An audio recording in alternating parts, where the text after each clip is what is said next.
오늘은 개혁주의와 세대주의로 본 요한계시록 강해 83번째 말씀을 증거하겠습니다. 오늘 제목은 인류 역사의 참혹한 피날레, 아마겟돈 전쟁이라고 하는 제목으로 말씀을 드리겠습니다. 인류 역사의 피날레는 아주 참혹합니다. 참혹한 전쟁, 가공할 전쟁, 아마겟돈 전쟁으로 인류 역사가 마감하는 것을 이 하나님의 말씀이 보여주고 있습니다. 오늘 거기에 대해서 말씀을 드리겠습니다. 먼저 본문 말씀을 제가 읽겠습니다. 요한계시록 16장 12절로 또 여섯째 천사가 그 대접을 큰 강 유브라데에 쏟음에 강물이 말라서 동방에서 오는 왕들의 길이 예비되었더라. 또 내가 봄에 개구리 같은 새 더러운 영이 용의 입과 짐승의 입과 거짓 선지자의 입에서 나오니 그들은 귀신의 영이라 이적을 행하여 온 천하 왕들에게 가서 하나님 곧 전능하신 이의 큰 날에 있을 전쟁을 위하여 그들을 모으더라. 보라, 내가 도둑같이 오리니 누구든지 깨어 자기 옷을 지켜 벌거벗고 다니지 아니하며 자기의 부끄러움을 보이지 아니하는 자는 복이 있도다. 새 영이 히브리어로 아마겟돈이라 하는 것으로 왕들을 모으더라. 제가 거듭 강조를 했습니다. 개혁주의 무천년설에서는 이 요한계시록의 말씀을 현재 사건으로 그렇게 본다고 하는 것입니다. 개혁주의자들이 다 혹은 칼빈주의자들이 다 무천년설을 믿는 것은 아닙니다. 유명한 도널드 반하우스 또 R.A. 토레이 같은 개혁주의자들은 이 요한계시록을 무천년설이 아니라 전천년설로 그렇게 이해합니다. 네. 대다수 무천년설을 믿는 분들은, 대다수 개혁주의자들은 그래서 이 현재 사건으로 보기 때문에 요한계시록에 나오는 사건들을 비유로 해석을 합니다. 요한계시록의 대주제는 이 세상, 특별히 정부, 아주 그 불경건한 불의한 정부가 교회를 박해하고 교회가 무참하게 순교의 피를 흘리지만 결국은 최후 승리한다고 하는 그것을 가지고, 그 주제를 가지고 이 요한계시록이 여러 가지 상징으로 그렇게 말씀해 주고 있다. 요한계시록을 그런 의미에서 비유로 그렇게 해석을 합니다. 여기 인의 나팔, 또 인의 심판, 나팔의 심판, 대접의 심판을 그렇게 본다고 하는 것입니다.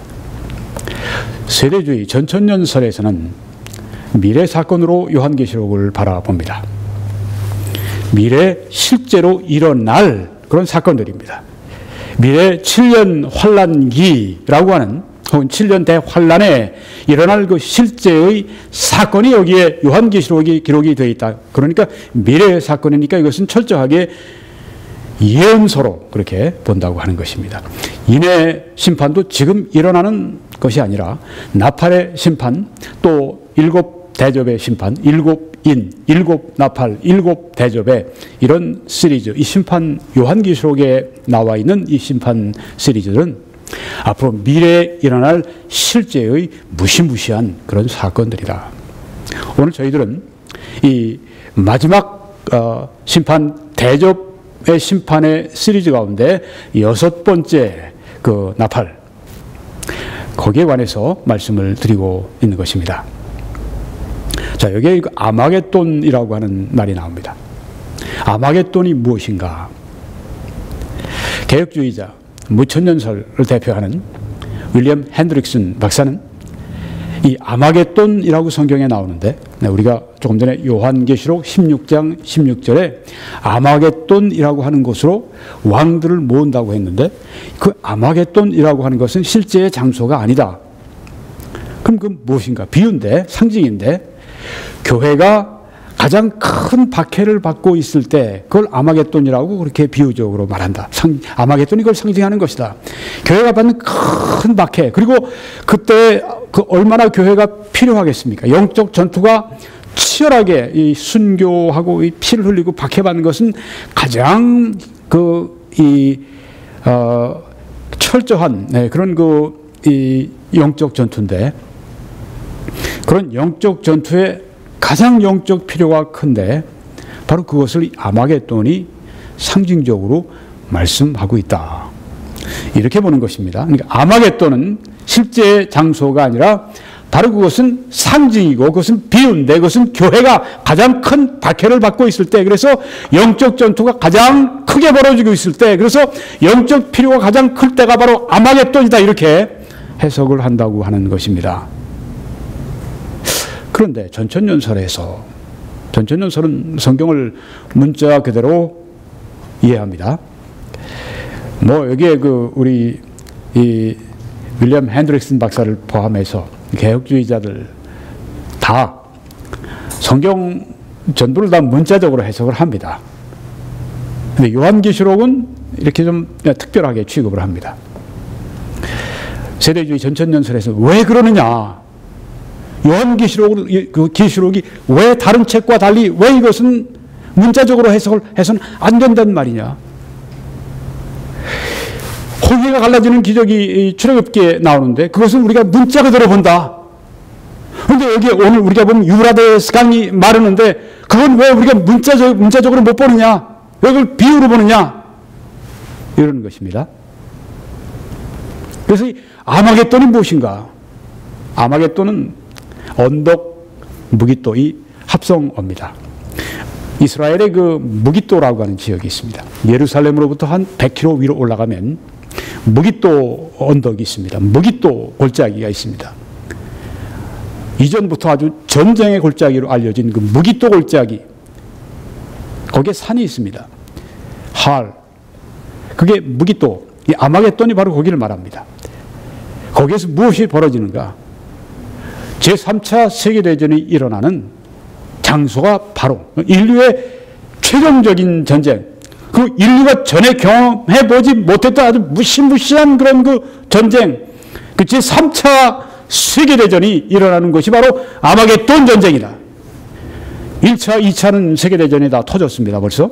앞으로 올 3차 세계대전을 바로 아마겟돈이라고 그렇게 말을 하는 것이다. 지역명이지만 아마겟돈, 거긴 바로 무엇을 말하느냐? 제3차 세계대전이 터져나오는 그런 장소다. 이렇게 본다고 하는 것입니다. 여러분 뒤에 보시면 일본 나가사키에 떨어진 그 원자폭탄을 볼 수 있습니다. 지금은 저런 정도 원자폭탄은 아무것도 아닙니다.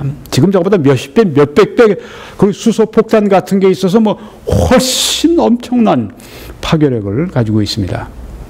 제3차 세계대전에서 이런 무서운 원자폭탄, 수소폭탄을 쓸까요? 어떤 분들은 그렇게 이 성경에 모든 것이 불에 풀어진다는 말씀이 바로 이 제3차 세계대전의 그 핵전쟁이 거기에 있을 것을 예언하고 있다. 그렇게 보는 사람들도 있습니다. 자, 요한계시록 이제 본문 말씀을 하나하나 이제 풀어보겠습니다. 12절에 또 여섯째 천사가 대접을, 그러니까 여섯 번째 대접을 큰 강 유브라데, 소돔의 대접을 유브라데 강에다 쏟아버렸습니다. 한꺼번에 확 쏟아버린 겁니다. 강물이 말라서 대접을 쏟으니까 강물이 말랐습니다. 그리고 동방에서 오는, 동쪽에서 오는, 동방이라고 하는 것은 sunrising, 해가 뜨는 나라, 동쪽에서 오는 왕들의 길이 예비되었더라. 여기 왕들은 그냥 오는 것이 아니라 이런 큰 군대를, 대군대를 모아서 지금 이스라엘 무기또 골짜기로 지금 달려오고 있습니다. 그런데 유브라데 강이 마름으로 말미암아 쉽게 건너올 수 있게 된다고 하는 것입니다. 자, 이게 여러분이 보시게 되면은 유브라데 강을 보여주고 있습니다. 유브라데 강은 저 산이 있죠. 맨 위에 아라랏산. 거기서 발원을 해서 쭉 한 1,800마일이니까 2,700km 정도를 이렇게 흘러내려옵니다. 그래서 그 옆에 있는 오른쪽에 있는 티그리스 강이라고 그러고요. 유브라데스 티그리스 강고 사이고 위에 좀 이렇게 벌어진 부분이 있습니다. 그 중앙 거기가 에덴 동산으로 이렇게 추정을 하고 있습니다. 네, 조금 여기 밑으로 내려가 있는데요. 네, 에덴 동산 중간에 보이시죠? 그리고 밑에가 그 유명한 바벨탑이 있습니다. 네, 이라크 지역입니다. 이 유브라데 강에 대접을 부으니까 유브라데 강이 말라고 그 다음에 동방에서 왕들이 막 진격해 옵니다. 군대를 데리고요.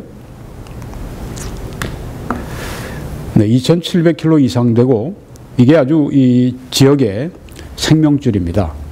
중동에서 가장 길고 가장 중요한 강이 바로 유브라데스 강입니다. 결국은 저기 여러분 보시는 것처럼 아라랏산 저 위에서 쭉 흘러내려와서 이쪽에 걸프만 이쪽으로 이제 빠져 들어가게 되죠. 자, 지금 여러분이 보신 이 지역, 지금 바벨탑이 거기 보이고 또 바로 그 태양이 그게 에덴 동산을 말합니다. 거기서 서북쪽이 아수르입니다. 지금으로 볼 때는 시리아 지방입니다. 요새 한참 내전이 벌어지고 있는 시리아, 그 아수르. 또 이 밑으로 남쪽에 있는 곳이 바벨론입니다. 지금 이라크입니다. 바벨론. 그리고 오른쪽으로 거기는 메데 바사입니다. 지금의 페르시아 제국입니다. 이렇게 이 예전에 그 대제국들이 거기에 지금 위치해 있는 것을 볼 수가 있습니다. 에덴 동산을 중심으로 이렇게 둘러싸여 있는 것을 여러분이 보십니다. 여기 유브라데 강은 이스라엘 사람들이 그 약속의 땅, 하나님이 주신 약속의 땅의 동쪽 경계에 있습니다. 그러니까 지금 현재 이스라엘이 가지고 있는 그 땅보다 하나님이 약속하신 땅은 훨씬 더 넓습니다. 유브라데 강까지 이스라엘에게 주실 것을 말씀을 했습니다. 앞으로 그때가 오겠죠. 다윗과 솔로몬 시대 가장 황금기에 이스라엘의 영향력이 바로 여기까지 미쳤다고 하는 것입니다. 바로 이 바벨론 포로 70년 기간 바로 유브라데 강 이 근처에서 이스라엘이 있었던 것입니다. 자, 이제는 미래 아마겟돈의 전투를 위해서 이스라엘의 원수들이 이 강을 넘어오게 된다고 성경에 말씀하고 있습니다. 자, 이 유브라데 강은 여러분이 지금 보시는 이 사진에 있는 강이 유브라데 강입니다. 유브라데 강이 그런데 이 무천년설에서는 이 강도 비유로 봅니다. 네. 그래서 이 유브라데 강은 아수르를 말한다. 조금 전에 보여드린 바벨론을 말한다. 또 악한 세상을 말한다. 이 강물을 그렇게 비유적으로 이해를 하는 겁니다. 아수르, 하나님의 백성을 망하게 했던 북왕국 이스라엘을 망하게 하고 그 백성들을 모두 끌어다가 세상 각처에다가 보내서 북왕국 이스라엘은 지금 존재가 없어졌습니다. 바벨론은 무엇입니까? 남왕국 이스라엘을 쳐들어와서 남왕국을 이스라엘을 멸망시키고 거기에 수많은 사람들을 또 포로로 잡아갔습니다. 그리고 악한 세상 정부들, 이것은 지금 현재 북한도 포함이 됩니다. 아주 악한 정부, 기독교를 박해하는 악한 정부 가운데 하나가 바로 이 북한이죠. 정말 너무나 안타깝게도 로마 제국도 여기 속합니다. 예전에 지금도 그렇고 중국도 여기 속합니다. 이 사우디아라비아도 거기 속합니다. 악한 세상, 이게 유브라데 강이 바로 성경에 우리가 본 그 대접을 쏟음에 이 천사가 여섯째 천사가 이 여섯째 대접을 유브라데 강에 쏟으니까 유브라데 강이 말랐다고 했는데 그 유브라데 강, 이 성경의 본문에 말씀한 유브라데 강은 이건 그냥 일반 강이 아니라, 여기 우리가 보는 이 강이 아니라, 이건 비유인데, 이것은 아수르와 바벨론과 악한 세상을 여기에 말하고 있다. 악한 세상 정부를 이거 말하고 있다. 이렇게 본다고 하는 것입니다. 그래서 유브라데 강이 말랐다고 했습니다. 여기 성경에 보니까 대접을 쏟으면 유브라데 강이 말랐다. 그럼 유브라데 강이 무엇인가? 유브라데 강은 이 무천년설에서는 세상 정부입니다. 유브라데 강이 말랐다고 하는 것은 무엇인가? 세상 정부가 교회를 박해하기 위한 준비가 이루어졌다. 그런 뜻이라고 하는 겁니다. 이건 뭐 이렇게 우리가 듣지 않으면 이해가 안 되는 그런 해석이죠. 네. 유브라데 강도 세상 악한 정부고 교회를 핍박하는 정부고, 또 유브라데 강이 말랐다고 하는 것도 세상 정부가 교회를 박해하기 위한 준비가 이루어졌다. 그래서 이제 거기를 유브라데 강을 이제 동방의 왕들이 이제 건너갔다고 하는 것은 이제 교회를 공격하고 박해하는 것이다. 이렇게 본다고 하는 것입니다. 그런데 전천년설 성경을 이 요한계시록을 비유로 보는 것이 아니라 문자 그대로 이해하는 것은 어떻게 보느냐 하면, 유브라데 강은 그 나일강이 그 피로 변하고 나일강이 그렇게 된 그 나일강은 실제로 나일강이었던 것처럼 여기 유브라데 강이 마르고 했던 것, 유브라데 강은 실제 유브라데 강을 말합니다. 그때 그 홍해가 갈라졌다고 하는 그 홍해는 비유가 아니라 그것은 바로 실제 홍해였던 것처럼 여기 성경에 말하고 있는 이 유브라데 강은 바로 실제 유브라데 강, 바로 그 이라크에 있는 유브라데 강을 말합니다. 아라랏산에서부터 발원해서 걸프만으로 흘러 들어가는 그 2,700km를 내려오는 그 중동에서 가장 중요한, 가장 긴 강 유브라데를 말합니다. 실제로 말하는 겁니다. 그런데 이제 어떤 일이 일어나는가? 우리가 다섯째 대접의 심판에 보게 되면 거기에 이제 태양이 그 아주 뜨거운 열을 발산해서 사람들이 그 뜨거운 열 때문에 막 피부가 상하고 막 이 온몸에 그냥 화상을 입고, 그 고통스러워하고 이런 걸 보게 되는데, 그럼 그렇게 태양이 막 뜨고 지금보다 훨씬 더 뜨겁게 막 열을 발산해서 밖에만 나가면 막 맨살을 하면 막 그런 그 상황이 되면, 빙하들이 녹지 않겠습니까? 여러분 지금 아라랏산을 위에서 보고 계세요. 위에 사진입니다. 만년설이 있는 곳입니다. 그 만년설도 녹아내리게 되면 어떻게 됩니까? 아라랏산으로부터 이제 강이 내려오는데 물이 많이 이제 그 빙하가 녹아서 강물이 막 범람하겠죠. 네. 그러니까 이 앞에 동방에서 오는 중국이나 우리나라나 일본을 말합니다. 거기서 오는 대군대들이 건너갈 때 굉장히 어려울 겁니다. 근데 말라버립니다. 말라버리게 되면 쉽게 넘어올 수가 있죠. 근데 쉽게 이렇게 오는 것은 하나님이 도우시는 게 아니라 바로 심판입니다. 왜? 이 동방의 왕들이 가서 싸울 것은 바로 하나님의 심판의 장소이기 때문에 그렇습니다. 자, 그러면은 아마겟돈 전투를 위해서 동방의 왕들이 유브라데 강이 마르고 그 다음 여기를 그냥 마른 땅처럼 밟고 지나갑니다. 이스라엘이 그랬던 것처럼 이스라엘을 따라 또 애굽 군대가 바로와 함께 이 홍해 바닥으로 마차들을 달리고 해서 오든 바로 그런 것처럼 지금 동방의 왕들이 유브라데 강 마른 곳을 범람했던 유브라데 강을 말리게 하시는 대접을 6번째 대접이 보여지니까 갑자기 말라버리고, 그래서 거기를 이제 이 동방의 왕들이 군대들 데리고 막 진격을 해나갑니다. 그리고 지금 이스라엘로 무기토골짜기로 지금 무기토로 하고 지금 계속 갑니다. 요한계시록 16장 13절에 보니까 또 내가 봄에 요한이 봅니다. 환상 가운데 봅니다. 개구리 같은 새 더러운 영이, 개구리 같다고 했습니다. 개구리는 아니에요. 개구리 같은 새 더러운 영이, 이 더러운 영은 조금 보면 후에 그 다음 절에 귀신의 영이라고 나옵니다. 귀신은 악령이라고, evil spirit, 악령이라고 그렇게 우리가 번역을 할 수 있습니다. 악령, 새 더러운 영이, 새 더러운 영, 악령, 이 귀신, 악령이 더러운 것입니다. 더러운 영입니다.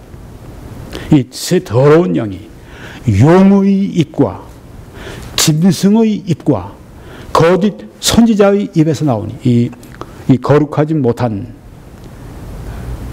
삼위일체가 여기 나오죠. 우리 성삼위일체, 성부, 성자, 성령. 우리 성경에 성삼위일체 하나님이 있는데 여기에 삼위일체가 나오는데 이것은 거룩하지 못한 삼위일체입니다. 용, 짐승, 거짓 선지자, 삼위일체입니다. 용의 입에서 한 더러운 영이 나오고 짐승의 입에서 한 더러운 영이 튀어나오고 거짓 선지자의 입에서 한 더러운 영이 튀어나옵니다. 개구리 같은 새 더러운 영이 튀어나온다고 여기 성경에 말씀하고 있습니다. 자, 여기에서 용은 무엇인가? 용의 입에서 이 더러운 영이 튀어나온다고 하는데 용이 무엇인가? 용은 사탄입니다. 자, 지금 먼저 무천년설에서 해석하는 바를 말씀드립니다. 용은 사탄입니다. 짐승은 무엇인가? 짐승의 입에서 또 더러운 영이 나왔는데 짐승은 적그리스도적인 정부를 말한다. 아까 뭐 바벨론, 뭐 아수르, 뭐 세상 악한 정부, 기독교를 박해하는 아주 엔티크리스찬, 아주 교회를 반대하는 이 하나님의 말씀을 반대하는 성삼위 하나님을 미워하고 반대하는 그런 세상 정부, 북쪽의 김정은 정권이 바로 그런 정권이죠.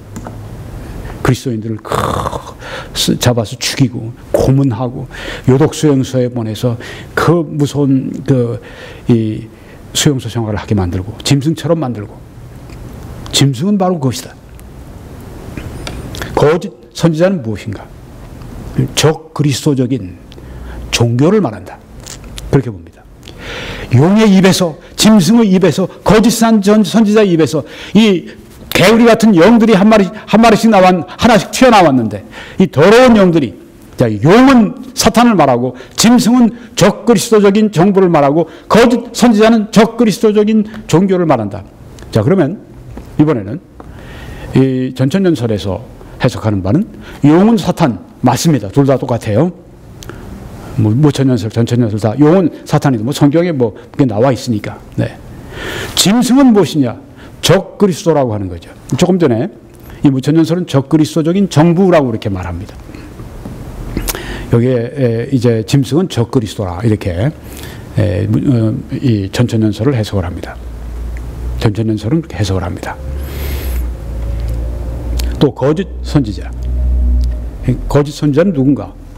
거짓 선지자입니다. 여기에 보면 이 무천년설에서는 거짓 선지자는 적그리스도적인 종교인데 이 성경을 문자적으로 해석하는 전천년설에서는 거짓 선지자는 문자 그대로 거짓 선지자입니다. 그렇게 그 문자 그대로 보는 것입니다. 요한계시록 16장 14절로 들어가니까 그들은 이 더러운 영, 귀신의 영이라 이적을 행한다고 했습니다. 뭐 이적을 행하면 사람들이 눈이 휘둥그레지죠. 뭐가 있는 것 같이 생각이 됩니다. 그리고 믿게 됩니다. 이적을 행하여 온 천하 왕들에게 가서, 그러니까 이 아마겟돈으로 모으는데 온 천하의 왕들을 모은다고 했습니다. 동서남북에서. 지금 여기 특별히 동쪽에서 오는 왕들을 말하지만 그뿐이 아닙니다. 여기 이 짐승, 이 적그리스도, 여기엔 또 이 일곱 머리 열뿔 짐승, 열뿔은 열왕, 또 그래서 그들이 대표하는 그 나라를 말하는데 이제 그럼 어딘가 이것은 그 부활된 그 로마 제국이다. 그러니까 지금 유럽에 있는 그 나라들 가운데 힘센 나라들이 연합체를 이루어서 이제 적그리스도와 함께 이 그 무기토로 이제 이들은 아주 동진을 합니다. 이쪽에 동쪽에 있는 뭐 그 중국이나 또 우리나라나 혹은 또 뭐 여기 그 일본이나 뭐 이런 나라 이 종방에서 오는 왕들이 또 달려옵니다. 그래서 함께 여기에서 이제 무기토에서 부딪히게 됩니다. 네, 그 물병이 떨어졌습니다. 온 천하 왕들에게 가서 하나님 곧 전능하신 이의 큰 나라에 있을 전능하신 하나님의 큰 날이라고 했습니다. 성경에 이런 표현할 때 이것은 심판의 날입니다. 전능하신 이의 큰 날, 심판이 있을 큰 날이니까 아주 큰 심판이 있을 아마겟돈 아주 유례 없는 아주 큰 큰 심판입니다. 어마어마한 심판입니다. 인류 역사는 어마어마한 심판, 어마어마한 죄, 어마어마한 심판으로 인류 역사가 아주 처참하게 끝을 맺습니다. 이게 성경이 보여주는 것입니다. 전능하신 이의 큰 날에 있을 전쟁을 위하여 그들을 모으더라. 인류 역사가 처음부터 전쟁이었습니다. 가족 안에서 가인이 아벨 동생을 쳐 죽인 때부터 전쟁이 시작이 돼서 인류 역사가 끝나는 그 순간까지, 예수님 재림하시기 직전까지, 예수님 재림하시는 그 역사의 그 중요한 분수령에, 그때 역사가 끝을 맺을 때, 그때 또 이렇게 전쟁을 합니다. 그들을 모으더라. 자, 여기에서 어떻게 보고 있는가 하면은, 귀신의 영이 이제 이적을 행하고 온천하 왕들을 꿰고 그래서 아마겟돈으로 지금 끌어오고 그렇게 하죠. 왜 이들이, 그 왕들이 여기 올까? 그 짐승 적그리스도에 대해서 이제 정치적으로 반항하는, 정치적으로 이제 도전하는 그런 이유가 있어서 온다고 생각할 수도 있겠고요. 또 혹은 다른 어떤 이유가 있어서 하여튼 여기에 무깃돌을 향해서 지금 무깃도 하고서 지금 오는 것입니다. 자, 이게 무천년설에서는 어떻게 보는가 하면, 여기 지금 꿰었다고 했습니다. 온천하 꿰었습니다. 온천하 왕들은 다 이게 세상 정부거든요. 교회를 박해하는 정부거든요. 그 교회를 박해하도록 지금 사탄이, 이 지옥이 사탄적이고 지옥 같은 생각, 그 사탄적인 그 계획, 지옥 같은 시도, 사탄적인 방법, 이런 것들을 사람들의 생각에, 행동에 집어넣는다고 하는 것입니다. 네, 여기에 이 세 영들이 용의 입에서 하나가 튀어나오고, 더러운 영이 또 이 짐승의 입에서 하나가 튀어나오고, 또 거짓 선지자의 입에서 튀어나오고, 그 사탄에게서 오고, 세상 정부로부터 오고, 또 이 거짓 적그리스도적인 종교로부터 오고, 튀어나온 이것들이 무엇을 나가서 이적을 행하면서 천하 왕들을 이렇게 모으는데,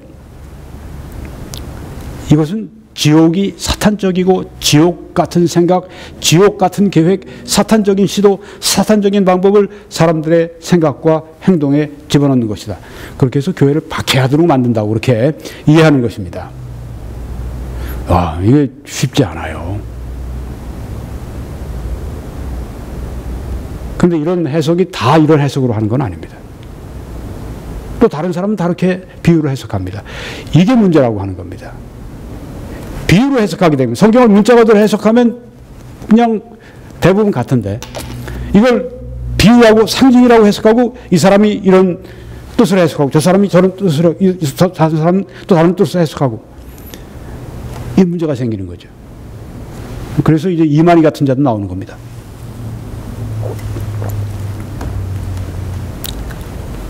이만희는 완전히 잘못된 거고, 네, 이만희, 신천지 이만희 씨 같은 사람은 완전히 그건 아주 결이 사기하는 사람이고, 여기 분들은 아주 고매한 성경학자들입니다. 거기하고 완전히 다릅니다. 그럼에도 불구하고 이 비유는 여러분이 이렇게 들어보시지 않으면 이해가 안 됩니다. 그래도 틀려요.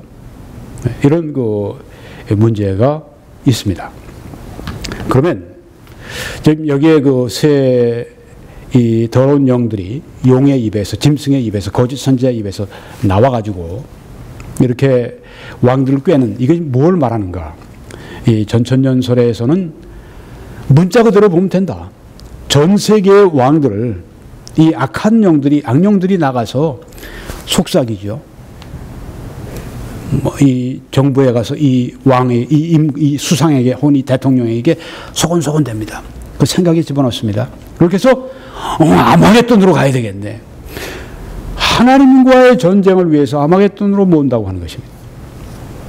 결국은 인간적인 목적 때문에 아마겟돈으로 모이지만 결국은 하나님과 전쟁을 치르게 됩니다. 왜?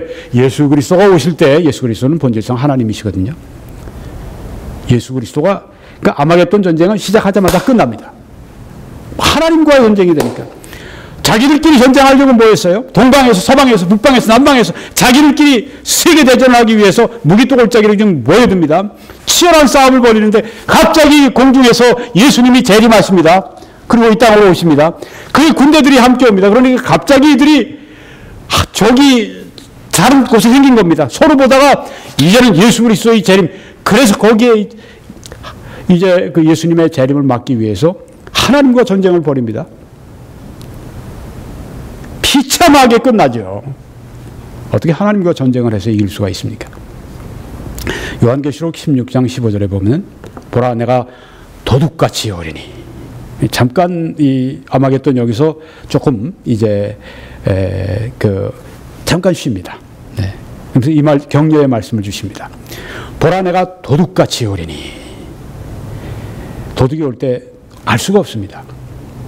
모르는 우리가 예상하지 않은 그때 예수님이 오신다고 말씀합니다. 누구든지 깨어 자기 옷을 지켜 벌거벗고 다니지 아니하며 자기의 부끄러움을 보이지 아니하는 자는 복이 있도다. 여기에 이 말씀은 군사들을 향한 비유라고 보면 딱 좋습니다. 군사들이 이제 군복을 입고 또 무장을 하고 그러고 있지 않고 전쟁이 일어났는데 갑자기 그냥 튀어나가는데 무장주에 있지 않고 나가면 부끄러운 것입니다. 바로 그런 것입니다. 도둑같이 오는데 예상하지 못하는 때 오는데 그때 어떤 그리스도인들이 복이 있는 그리스도인들인가? 어떤 성도들이 복받는 성도가 되는가? 깨어서 자기 옷을 지키는 사람들. 자, 이 말씀을 우리가 이해하기 위해서 이 재림의 시각을 우리가 알 수 없다는 말씀인데요. 오늘 본문 말씀에 보라 내가 도둑같이 오리니 하고 말씀을 했습니다. 마태복음 24장에도 깨어 있으라. 어느 날에 너희 주가 임할는지 너희가 알지 못함이니라. 만일 집 주인이 도둑이 어느 시각에 올 줄 알았더라면 깨어 있어서 그 집을 뚫지 못하게 하였으리라. 또 사도 바울도 데살로니가 전서 5장에서 주의 날이 예수님의 재림이 밤에 도둑같이 이를 줄 너희가 자세히 알기 때문이라. 너희 자신이 자세히 알기 때문이라. 베드로 사도도 베드로서 3장에서 주의 날이 도둑같이 올 것이라고 그렇게 말씀했습니다. 예상하지 못한 때 예수님이 오십니다. 그런데 이 깨어서 준비해야 된다고 말씀했는데요. 요한계시록 3장에도 사대교회에 하신 말씀이 네가 어떻게 받았으며 어떻게 들었는지 생각하고 지켜 회개하라. 교회에 하신 말씀이에요. 그리스도인들에게 하신 말씀입니다. 어떤 사람들이 그리스도인들은 회개를 하지 않아도 된다. 그냥 자백만 하면 된다. 이렇게 잘못 가르치는데 그리스도인들이 회개해야 됩니다. 성경에 말씀했기 때문에.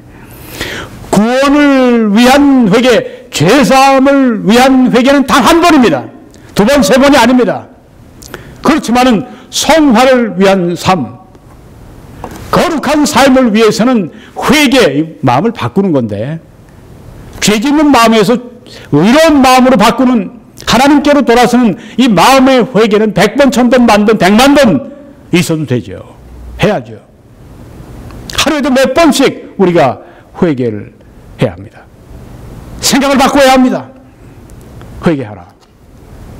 회개하라. 만일 일 깨지 아니하면 깨어있지 않으면 내가 도둑같이 이르리니 어느 때 네게 이르는지 네가 알지 못하리라. 이 사대교회는 아주 영적으로 많이 죽은 교회입니다. 그 중에 몇 사람들이 살아있었어요. 영적으로 깨어있었습니다. 그 사람들에게 내가 임하는데 도둑같이 너희가 예상하지 못할 때 임하는데 깨어있어라. 그렇게 말씀하십니다. 이것은 이제 꼭 예수님의 재림과 상관된 것은 아니지만은 부흥과 관련된 말씀이지만은 여기에 동일한 표현을 쓰고 있습니다. 도둑같이 올 것이다. 깨어있으라. 그렇게 말씀합니다. 우리 삶의 일상적인 삶의 패턴이 돼야 합니다. 정상적인 그리스도인의 삶이 무엇인가? 빙빙하고 졸다가 어느 날 주일날 될쯤 되면 딱 깨가지고 성경 가지고 이게 전혀 아닙니다. 언제 도둑이 침입할지 모른다. 언제 사탄이 나를 공격할지, 언제 이렇게 될지 모른다. 아주 시시각각 깨어서 우리가 그렇게 늘 잘못한 건 회개하고 깨어서 기도하고 이래야 된다고 하는 것입니다. 예수님이 제자들에게 하신 말씀이 그거죠. 깨어 시험에 들지 않게 깨어 기도하라. 어떻게 시험에 들지 않고 살아갈 수가 있습니까? 우리가요? 길은 단 한 가지. 예수님이 하신 말씀입니다. 깨어 기도하라고 말씀했습니다. 깨어 기도하라. 깨어 기도하는 것 외에 시험에 빠지지 않을 도리가 없습니다. 기도는 하나님을 의존하는 것입니다. 행위에 앞서서 하나님을 의지하는 시간이 기도의 시간입니다. 하나님의 능력을, 하나님의 은혜를 우리가 의지하는 그 시간, 이것이 없이는 우리가 영적으로 잠자고 시험에 빠지고 하나님의 징계를 받고 우리 삶이 형편없이 하나님의 축복을 잊어버리고 그렇게 우리가 징계나 받으며 살아가는 삶밖에 열매 맺지 못하는 삶이 될 수밖에 없다는 것입니다. 오늘 이 본문 말씀은 요한계시록에 나오는 7복의 세 번째 복을 말씀하는 것입니다. 복이 있으리로다. 마태복음에는 산상수훈의 8복을 말씀하셨습니다. 요한계시록에는 7복이 있습니다. 복이 있으리로다. 복이 있으리로다. 이 말씀이 7번 반복이 되는데 여기에 세 번째 나옵니다. 누구든지 깨어 자기 옷을 지켜 벌거벗고 다니지 아니하며 자기의 부끄러움을 보이지 아니하는 자는 복이 있도다. 영적 군사로서 늘 갑옷을 입고 하나님의 전신갑주를 입고 살아가셔야 합니다. 그 중에 하나가 깨어 기도하는 것입니다. 그 중에 하나가 이 주의 성령의 검을 우리가 늘 지니고 또한 준비하고 활용해야 합니다. 깨어 자기 옷을 지키라. 여기 아주 적절한 말씀이 로마서 13장에 나옵니다. 또한 너희가 이 시기를 알거니와 자다가 깰 때가 벌써 되었으니 이는 이제 우리의 구원이 처음 믿을 때보다 가까웠습니다. 아니 구원은 주 예수를 믿어라 그러면 내가 구원 받으리라고 말씀했는데 또 내 마음으로 믿어 의에 이르고 입으로 시인하여 구원에 이른다고 말씀했는데 또 너희가 그 은혜를 인하여 믿음으로 말미암아 구원을 받았나니라고 말씀했는데 구원을 받았는데 왜 또 여기 구원이 미래인 것처럼 가까웠다고 말씀을 합니까? 그럼 성경이 서로 뭐 이렇게 상반된 말씀을 하고 있습니까? 천만에요. 성경은 여기 구원의 이 3차원의 세 번째를 말합니다. 구원이 3차원이 있습니까? 첫째 차원은 죄의 사함을 받는 겁니다. 그래서 하나님의 자녀가 되는 것입니다. 천국 백성이 되는 것입니다. 영생을 소유하는 것입니다. 그것은 영원히 이루어진 것입니다. 그 구원은 다시 반복이 되지 않습니다. 그 구원을 위한 회개는 단 한 번입니다. 그런데 구원받은 성도들이 또 해야 할 일이 있습니다. 죄의 책임에서 구원받은 것뿐 아니라 죄의 힘, 능력에서 구원받습니다. 그게 무엇입니까? 현재에서 죄의 힘과 죄의 능력, 죄의 권세로부터 해방받는데 그것은 어떻게 이루어집니까? 물론 십자가와 성령의 역사인데 성화를 말하죠. 그런데 우리가 마지막으로 세 번째 차원의 구원은 죄의 존재 자체로부터 우리가 구원받습니다. 우리 죄의 몸이 아직 있어서 몸이 죄라는 것이 아니라 죄에 쉽게 타협하는 몸이라고 하는 것입니다. 우리 안에 죄성이 있고 완전히 죄성도 없어지고 우리 몸도 완전히 하나님께 온전히 헌신되는 그 몸, 완전한 몸, 부활의 몸, 그 몸을 받을 때 예수님이 오실 때 재림하실 때 그렇게 됩니다. 구원이 여기 3차원의 구원입니다. 이걸 처음 죄사함의 구원으로 생각하면 진짜 성경의 ABC를 모르는 겁니다. 우리 구원이 처음 믿을 때보다 가까웠습니다. 네, 세 번째 예수님의 재림 때 우리 몸이 구원받는 것을 여기에 말씀하고 있습니다. 온전한 구원. 밤이 깊고 낮이 가까웠으니 그러므로 우리가 어둠의 일을 벗고 빛의 갑옷을 입자고 말씀했습니다. 아까 자기 옷을 가지고 있고 옷을 입고 있으면 하고 말씀했는데 여기에 빛의 갑옷이라고 말씀했습니다. 다른 표현입니다. 빛의 갑옷을 입자. 그럼 부끄러움을 당하지 않는다고 하는 것입니다.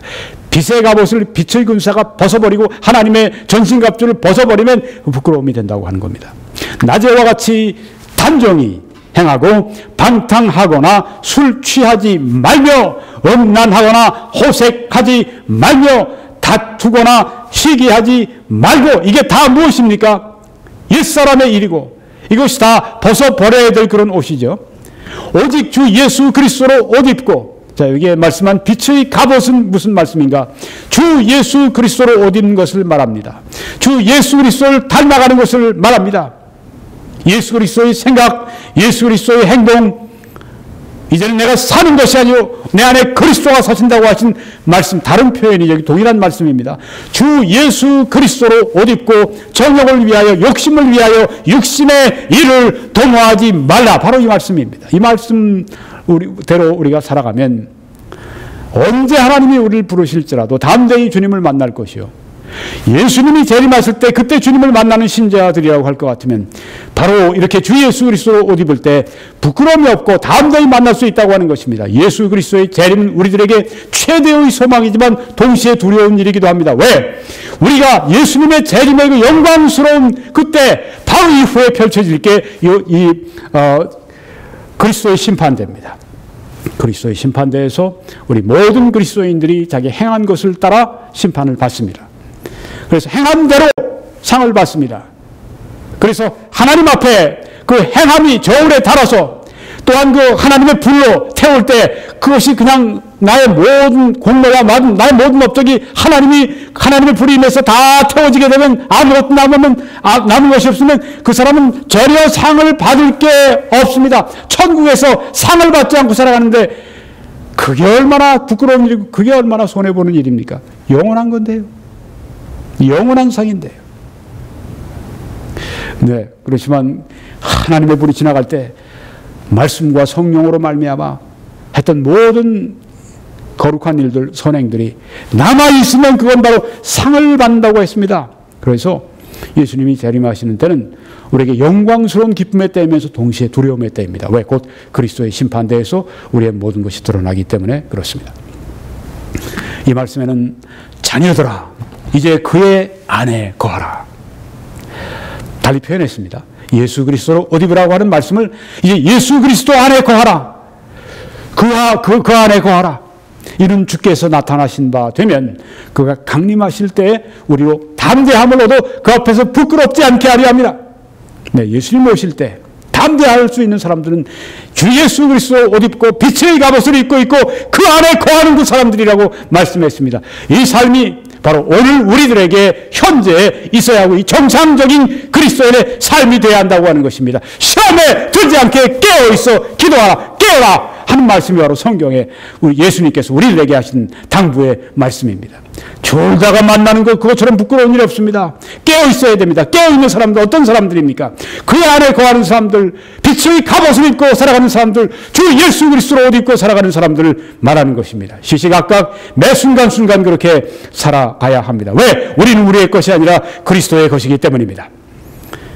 16장 16절에 보게 되면 새 영이, 이 더러운 영이 용의 입에서 나온, 그리고 짐승의 입에서 나온, 거짓 선지자의 입에서 나온 새 영이, 더러운 영이, 귀신의 영이, 악령이 히브리어로 아마겟돈이라는 곳으로 왕들을 모으더라. 아마겟돈은 무엇입니까? 여러분이 지금 여기에 아마겟돈 지역을 보고 계십니다. 한 조그만 언덕을 보고 계십니다. 아마겟돈은 여기 언덕을 말합니다. 거기에 무기또, 이 지역 이름이 무기또입니다. 무기또 언덕을 말합니다. 아마겟돈. 자, 그래서 여러분이 지금 앞에 보시면 맨 위에 여러 집들이 지어져 있습니다. 이스라엘 사람들이 여기 사는 것입니다. 평야입니다. 골짜기, 저쪽으로는 또 산이 있습니다. 이쪽에 산이 있고요. 거기 지금 평야가 저 앞에 위에 보이고 있습니다. 이렇게 퍼렇게 보이는 부분이 다 평야입니다. 거의 길이로는 38.4km, 폭으로는 24km, 굉장히 크죠. 여기서 나폴레옹이 서가지고 언젠가 여기서 세계 대전이 한번 벌어질 수 있는 곳이다. 그 전략의 명장, 세계적인 명장, 나폴레옹, 보나파르트, 나폴레옹이 여기에 서서 에집트를 정복하고 여기 와서 서서 여기 무기또 골짜기 성경이 말씀한 인류 최후의 피비린내나는 전장터 무기또 골짜기 위에서 여기에서 세계 대군들이 모여서 한번 큰 전쟁을 벌릴 만하다고 말했던 곳이 바로 여기입니다. 거기 M은 마일입니다. 미국이나 이런 데 시청하시는 분들은. 네.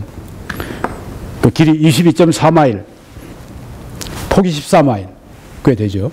네. 여기에서 인류의 처참한 살육전이 최후의 피날레가 여기에서 이루어집니다. 여기는 본래 전쟁 골짜기입니다. 바락이 패했던 전쟁터 여기입니다. 요시아가 여기서 죽임을 당했습니다. 기드온이 여기서 승리했습니다. 200회 이상 전투가 벌어진 전쟁 골짜기입니다. 여기가 바로 인류가 최후의 전쟁을 벌이는 피비린내 나는 전쟁터가 된다고 하는 것입니다. 여러분 여기 보시게 되면 맨 위에 무기또가 있습니다. 조금 전에 보여드린 데가 바로 저기입니다. 그 바로 이 동북쪽에 보시면 포런 부분이 있는데 그게 갈릴리 호수입니다. 거기서 한 100km 이렇게 내려오면 예루살렘이 있습니다. 이렇게 노란 별로 제가 표시해 놨습니다. 이스라엘의 수도 예루살렘입니다.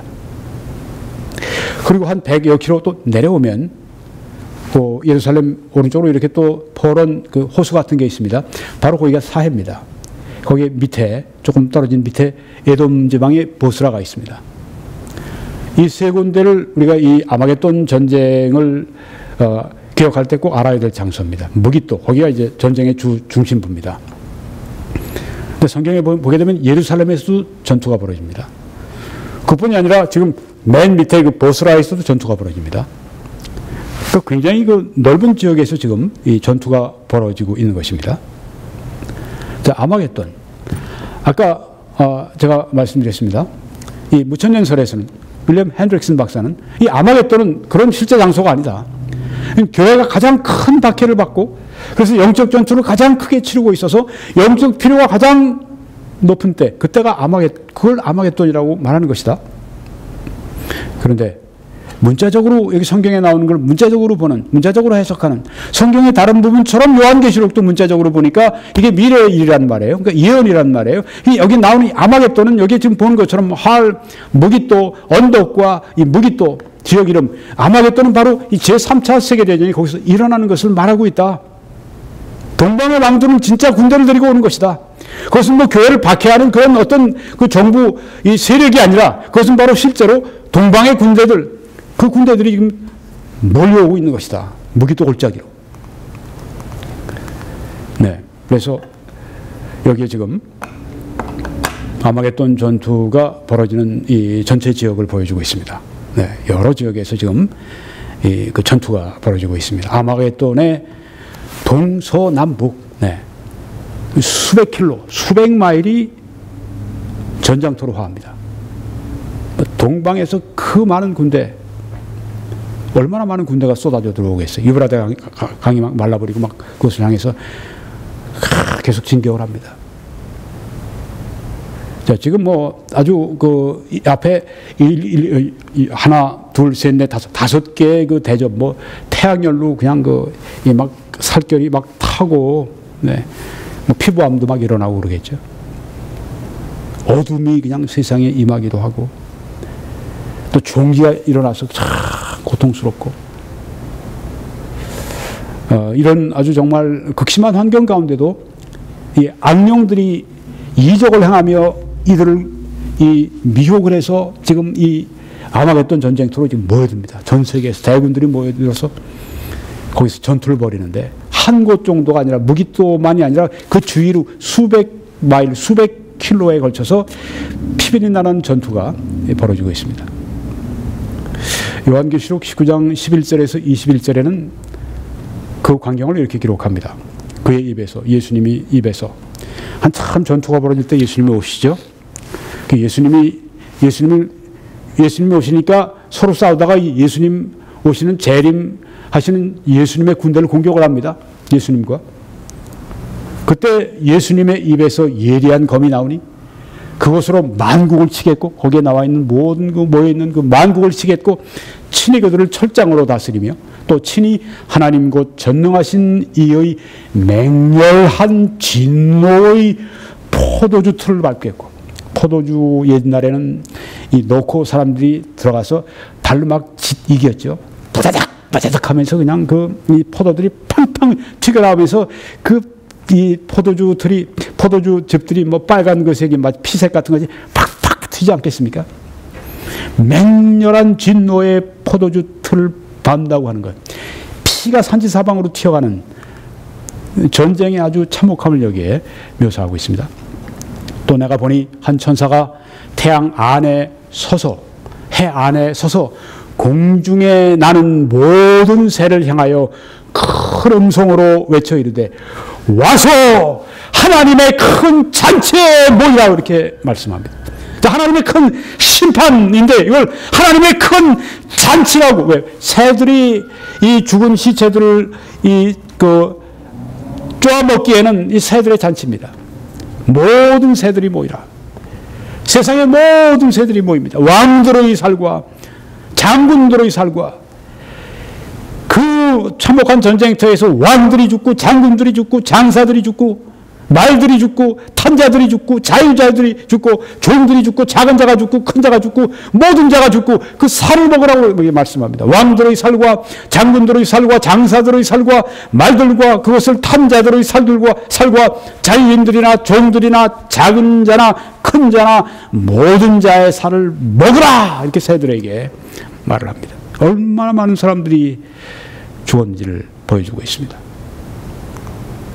또 내가 보매 그 짐승과 땅의 임금들과 그들의 군대들이 모여, 적그리스도와 함께 싸우는 땅의 임금들, 그 군대들이 모여 그 말탄 자와 예수님, 그의 군대, 예수님의 군대, 재림의 군대 더불어 전쟁을 일으키다가, 자기들끼리 전쟁하다가 예수님 나타나시니까 예수님과 전쟁을 벌입니다. 그 나머지는 말탄 자의 입으로부터, 예수님 입으로부터 나오는 검의 죽음에 모든 새가 그들의 살로 배불리더라, 이렇게 말씀을 했습니다. 이 말씀 보여드리고 마치려고 하는데요. 성 밖에서 그 틀이 밟히니, 아까 진노의 포도주즙 틀이라고 했습니다. 틀에서 피가 나서 말 굴레까지, 말 굴레 이렇게 씌워놓는 거 있죠? 입 여기에 있는 코, 여기에 이렇게 씌워놓는 말 굴레까지 굉장히 높습니다. 거의 사람 그 어깨 이상 올라가는 말 굴레까지 닿았고, 피가 그렇게 많이 닿았다고 하는 것입니다. 얼마나 많은 피가 흘렀는가.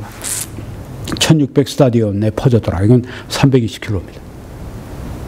말 굴레까지 닿은 피가 320km에 이렇게 닿았다고 하면 굉장히 많은 희생이, 굉장히 많은 피가 흘렀다 하는 것을 여기 보여주고 있습니다. 이게 바로 인류 역사 휘날레에 일어날 가공할 아마겟돈 전쟁을 여기 말씀하고 있습니다. 오늘 저는 인류 역사에 참혹한 휘날레, 아마겟돈 전쟁에 대해서 말씀을 드렸습니다. 이 사역을 위해 기도해 주시고, 이 동영상을 주위에 알려주시고, 또 헌금으로 함께 해 주시기 바랍니다. 이 웹사이트로 들어오셔서 www.21church.com으로 들어오셔서 다른 메시지를 시청해 주시고, 또 해외에서 헌금을 하시는 분들은 지금 이 보이시는 홈페이지에 왼쪽에 보시면 이렇게 노란색 동그라미가 있습니다. 거기를 클릭하시면 필요한 정보가 다 들어 있습니다. 여러분들이 그렇게 참여해 주실 때 하나님의 크신 축복이 함께 하시길 간절히 축원합니다.